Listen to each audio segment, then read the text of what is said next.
যেসব কথায় আল্লাহ নারাজ হয়, নাম্বার 1, স্ত্রীর সাথে রাগ করে কথা বলা। স্ত্রীর সাথে রাগ করে কথা বললে আল্লাহ রব্বুল আলামিন নিজেও নারাজ হয়। নাম্বার 2, গালাগাল করা। গালাগাল করলে আল্লাহ কিন্তু নারাজ হন, সেক্ষেত্রে গালাগাল থেকে বিরত থাকুন। নাম্বার 3, হিংসা করা।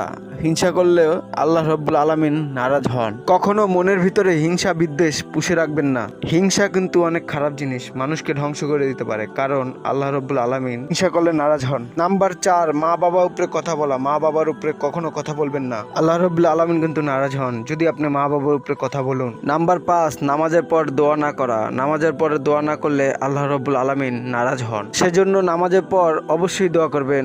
আপনার যা কিছু লাগবে আল্লাহ রব্বুল আলামিনের কাছে চেয়ে নেবেন। নাম্বার 6, দাঁড়িয়ে পানি পান করা।